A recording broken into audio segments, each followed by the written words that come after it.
第180章沙漠之行。见到萧炎点头，海波东终于松了一口气，苍老脸庞上的笑意也是因此而多出了几分。你把药方给我吧。哦，对了，你应该也知道请炼药师炼制丹药的规矩吧？萧炎冲着海波东微微笑了笑，药材自备，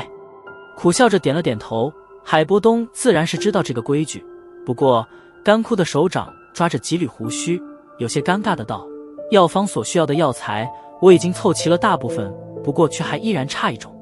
这种药材名为沙之曼陀罗，只有在塔戈尔大沙漠里才能找到，温度越高的地方就越容易找到它。可是你知道，我修炼的是冰属性功法，而且体内又有美杜莎女王下的封印，只要我一踏入塔戈尔大沙漠深处，就会被她所察觉。所以见到海波东尴尬的脸色，萧炎翻了翻白眼，撇嘴道：你不会想让我去给你找吧？光是给你炼药我就已经亏了，还想让我在那茫茫沙漠给你寻找药材？你一小块地图残片，是不是太值钱了点？闻言，海东波讪讪一笑，迟疑了半晌，方才有些无奈的道：好吧，我或许可以给一点你会有兴趣的情报。什么情报？萧炎愕然的道：有关异火的。海东波摊了摊手，笑道：不知道这个情报能否请动你帮我寻找到沙之曼陀罗？异火两字入耳，萧炎的心脏明显狠狠地跳动了一下，喉结微微滚动，目光有些炽热地盯着面前的海东波。你或许也应该听说过塔戈尔沙漠隐有异火的一些消息吧？望着萧炎的表情，海东波心中略微松了一口气，笑盈盈的道：微微点了点头。萧炎急切的道：你知道塔戈尔沙漠中的异火在何处？我这人对绘制地图很感兴趣，曾经在塔戈尔大沙漠之内转了转，也侥幸的弄到了一些有关异火的消息。我将这些消息之中的地点路线经过一些探测，虽然依然并不能很肯定异火究竟在哪个地方，不过却能大概的知道哪个地方拥有异火的概率比较大。海东波得意的笑道：如果没有我的指点，你就算是在塔戈尔大沙漠里转上1年时间，也难以寻找到异火。怎么样？只要你答应帮我搞来沙之曼陀罗，我便将我多年研究的异火消息全部给你。海东波微笑道：成交。没有丝毫的犹豫，萧炎一口答应。现在异火对他的吸引力实在是太过巨大，为了得到它，萧炎能够付出巨大的代价。见到萧炎答应，海东波笑着点了点头，手掌在怀中轻轻地掏了掏，最后摸出一张薄薄的羊皮纸，将之递给萧炎，笑道：在我的探测之中，塔戈尔沙漠之中有3处地方最有可能有着异火的存在。接过羊皮纸，萧炎将之小心翼翼地摊开，发现这是一张绘制的极为详细的塔戈尔大沙漠地图。这张地图完全不是先前柜台上的那些地图可以相比，其上不仅精确地标志了沙漠中水源存在的地方，而且还将那些散布在沙漠之中的蛇人部落也给仔细地给标了出来。看见地图上的3个火焰标志了吗？海波东笑着提醒道。闻言，萧炎目光扫过地图，果然是发现在地图之上的东西北3个方向都是有着一团极为显眼的火焰标志。这3个地方便是塔戈尔沙漠中有着异火隐藏几率最大的所在。手指着这3团火焰标志处，海波东微笑道：当然，这只是经过我的探测而推理出来的地方，精确率不可能达到100%，不过比起让你瞎摸乱碰的话，却无疑是要好上许多。萧炎微微点了点头，虽然他有着要老相助，可毕竟塔戈尔沙漠有这么大的面积，想要从中寻找出一处异火存在的地方，的确极为的困难。而海波东的这张详细地图，无疑会使得自己节省很多时间与精力。你要记住，最好是先去东与北2个火焰标志的地方，西方那里如果可以的话，尽量别去。手指停在西方的那处火焰之上，海波东沉声提醒道：为什么？因为那里已经接近塔戈尔沙漠的深处，美杜莎女王能够感受到任何进入她范围内的人类的气息。虽然你身怀多种奇宝，不过若是对上那恐怖的美杜莎女王，我不觉得你有多大的机会能够逃生回来。海波东心有余悸地叹道：我尽量吧。微微点了点头，萧炎心中却是知道，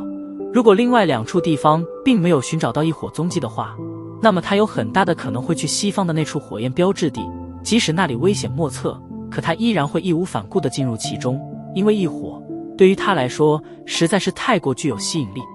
这些便是我唯一能帮助你的了，希望你成功的能得到异火，然后带着沙之曼陀罗回来吧。望着小心地将地图收起来的萧炎，海波东笑道，而至于药方与那小块残图，则容许我多保管一段时间，等你回来之后，我会全部交给你。微微点了点头，萧炎对着海波东拱了拱手，道：既然如此，那我便先告辞了。今天将老先生这里搞得这般狼藉，实在抱歉。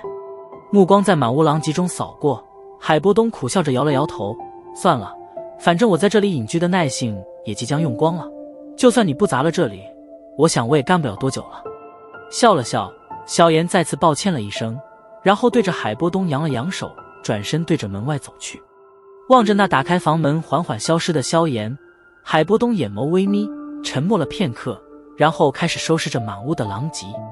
行出商铺，萧炎转身望着这古朴简陋的铺门，抬起头来，任由天空上那炽热的阳光犹如沸水一般的倾洒在脸庞之上。半晌之后，轻吐了一口气。这短短2个小时的经历，实在是让得他有种做梦般的感觉。刚来到这墨城，随便的进了一所商铺，居然便是遇见了一位隐居的强者。这种一般只存在于书本之中桥段，竟然便是活生生的出现在了他的面前，这不得不让他有些感叹。唉，随便一钻都能遇见一名曾经的斗皇强者，我是好运还是倒霉？轻轻苦笑了一声，萧炎吐了一口气，大踏步地走上街道，手指轻轻地摸着那戒，心中忽然似是漫不经心的道：老师，你认为他有没问题？他受了封印，这倒的确不假。你是想问他给的地图有没问题吧？哼，毕竟我们将会按照他的地图行走，如果他真有什么阴谋，我们倒真的会吃一些亏。药老笑了笑，略微沉吟道：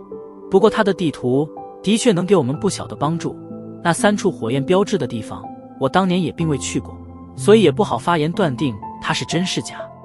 然而虽然不能断定他有没坏心，不过防人之心不可无，进入塔格尔沙漠之后，尽量小心一点，路线也不必完全依照地图上所指进行。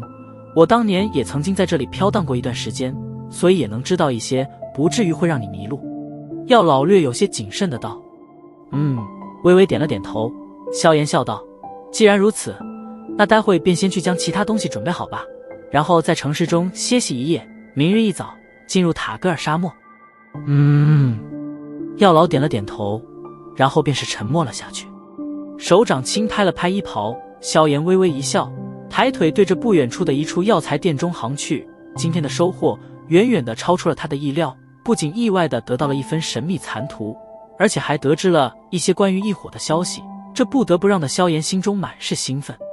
顺着街道走了一段距离，萧炎拐进一处药铺，在其中购买了一些驱蛇的药物。在购买药物之时，萧炎还特地仔仔细细地打量了一下那售药的老者，直到最后将那名老人看得有些心惊胆战，他这才尴尬地装好东西走出药铺。看来经过先前的一事，萧炎的神经已经有些过敏，还真的以为类似海波东的那种隐居高人满大街都是。在将驱蛇的药材备好后，萧炎又是在一处专门销售干净水源的地方收购了满满的一大戒水源，这才心满意足地按照路人所指，在墨城的一所高级旅馆住了下来。随着黑夜的缓缓过去，炽热的艳阳再次将沙漠笼罩在了一片火热之中。从旅馆中走出，萧炎伸了个懒腰，轻拍了拍手指上的那戒，这里面有着要老昨夜加班炼制的50枚回气丹，这些东西可是他在沙漠中修炼的必备品。站在即将出城门口的街道上，萧炎再次将所有东西检查了一番之后，这才紧了紧背后那几乎与身高同长的玄重尺，然后深吸了一口气，开始了他的沙漠之旅。这次一定要寻找到异火。在守城士兵敬畏的目光中，萧炎步出城市，望着那出现在视线之内一望无尽的金色沙漠，在心中下定决心。